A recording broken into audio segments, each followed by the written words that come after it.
एक तो permanent gases हैं कुछ जो कि मेजर गैसेज हैं, वहीं कुछ वेरिएबल गैसेज हैं जो कि माइनर गैसेज हैं। ठीक है, परमानेंट एक्सोस्फेयर और थर्मोस्फेयर, ये चार मेन लेयर्स हैं। सबसे नीचे ट्रोपोस्फेयर, स्ट्रेटोस्फेयर, मेसोस्फेयर और थर्मोस्फेयर। ये लेयर समझ रहे हो?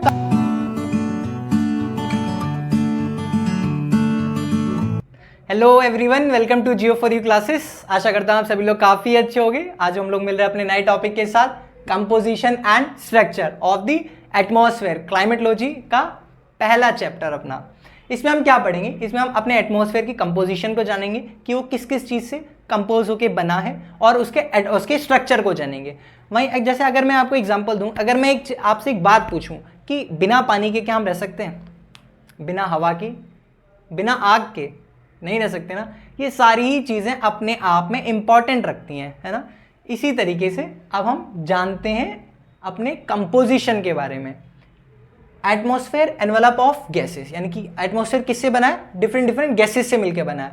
It includes gases, moisture, water vapour, dust particles etcetera. ठीक है, वहीं अगर हम गैसेस की बात करें तो गैसेस दो टाइप्स में हमने डिवाइड कर दिए। एक तो परमानेंट गैसेस हैं कुछ जो कि मेजर गैसेस हैं, वहीं कुछ वेरिएबल गैसेस हैं जो कि माइनर गैसेस हैं। ठीक है, परमानेंट गैसेस की बात करें तो उसमें कुछ 4-5 परमानेंट गैसेस हैं: nitrogen, oxygen, argon, methane, nitrous oxide. वहीं नाइट्रोजन को देखें तो हम इसका 78% देख लो, 78% अपने इन्वायरमेंट में क्या है? Nitrogen gas. वहीं ऑक्सीजन की बात करें तो 21%, और आर्गन की बात करें तो 0.93%। वहीं मीथेन कौन सी गैस होती है? एग्जांपल दो, अगर आपके घर में कूड़ा है, आप उसको जलाओगे तो उस कूड़े से जल के जो गैस निकलती है वो मीथेन होती है। ठीक है, वहीं निट्रस ऑक्साइड, अगर आप कूड़े को जलाओगे भी नहीं, अगर कूड़ा पड़ा भी है तो भी उससे क्या निकलती है? मीथेन गैस निकलती है। ठीक है, वहीं निट्रस ऑक्साइड ये लाफिंग गैस है। कौन सी?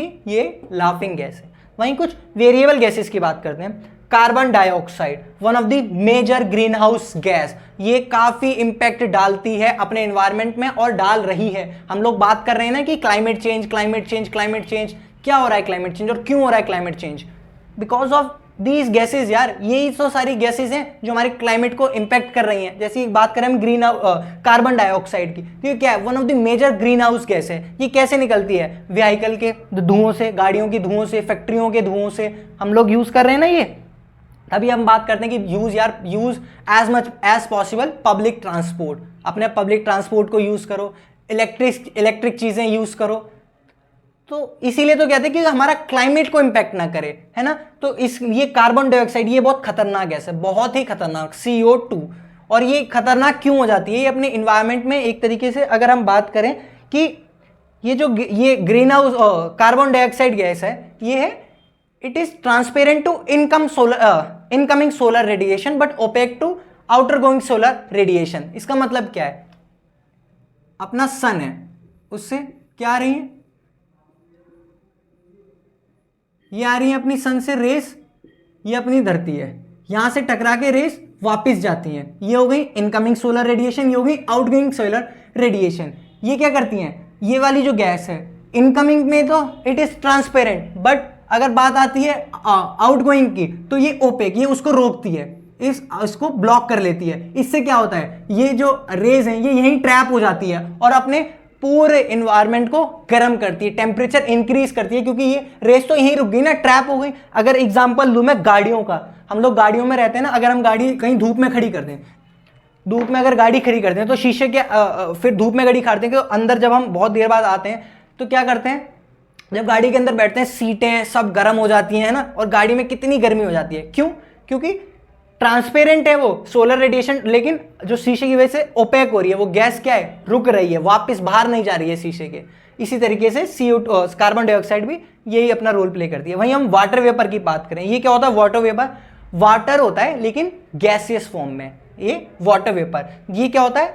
अगर हम इक्वेटर पे सबसे ज्यादा होता है, वहीं अगर हम पोल्स की तरफ जाएं तो वो कम होता रहता है। ठीक है, फिर हम बात करते हैं ओजोन की।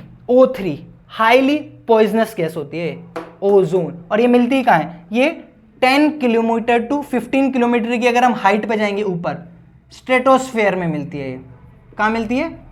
स्ट्रेटोस्फेयर में। अब ये स्ट्रेटोस्फेयर क्या है इसको हम आगे पढ़ेंगे जब हम अपना स्ट्रक्चर को जानेंगे। बस हमें ये जान लेना है ओजोन कहाँ मिलती है? 10 से 50 किलोमीटर की हाइट पर जब हम जाते हैं स्ट्रेटोस्फेयर में। तो ये है अपनी कुछ स्ट्रक्चर अपने एटमॉस्फेयर के। तो अपना जो एटमॉस्फेयर है वो कुछ स्ट्रक्चर्स में डिवाइड है, उसको हम देखते हैं। कुछ लेयर्स हैं उसकी, कौन सी ट्रोपोस्फेयर, स्ट्रेटोस्फेयर, मेसोस्फेयर और थर्मोस्फेयर। ये 4 मेन लेयर्स हैं। सबसे नीचे ट्रोपोस्फेयर, स्ट्रेटोस्फेयर, मेसोस्फेयर और थर्मोस्फेयर। ये लेयर समझ रहे हो कहाँ बात हो रही है? ये अपने एटमॉस्फेयर की बात हो रही है, यानी कि 0 किलोमीटर से 10 किलोमीटर के ऊपर आसमान में देखो, हम यहाँ खड़े हैं ना, हम ऊपर देख रहे थे, यहाँ से लेके 10 किलोमीटर ऊपर हाइट तक कौन सी लेयर मिलेगी? ट्रोपोस्फेयर। उसके बाद क्या आएगा? ट्रोपोपॉज। क्या आएगा? ट्रोपोपॉज। ये क्या करता है?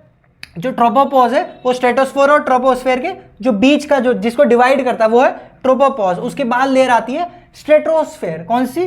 स्ट्रेटोस्फेयर। वहीं अगर मैं बता दूं ट्रोपोस्फेयर, ऑल दी क्लाइमेट और वेदर एक्टिविटीज, जो भी चेंजेस होती हैं वो कहाँ होती हैं? वो अपनी ट्रोपोस्फेयर में होती हैं। वहीं अपनी वाटर वेपर हो गया, ये भी कहाँ मिलता है? डस्ट पार्टिकल हो गया, ये भी कहाँ मिलेगा? ट्रोपोस्फेयर में ही मिलेगा। वहीं जो इसकी हाइट है वो चेंज है, 8 किलोमीटर अपनी होती है पोल्स के पास, वहीं 18 किलोमीटर होती है इक्वेटर के पास। क्यों होती है? उसका रीजन है क्योंकि इक्वेटर के पास वार्म एयर है तो वो पुश करती है, और वहीं अपनी पोल्स के पास कोल्ड एयर है तो वो क्या करती है? तो वो उतना नहीं करती है, सिंक करती है वहां पे पोल्स पे। तो इसलिए इनकी हाइट में वेरिएशन है।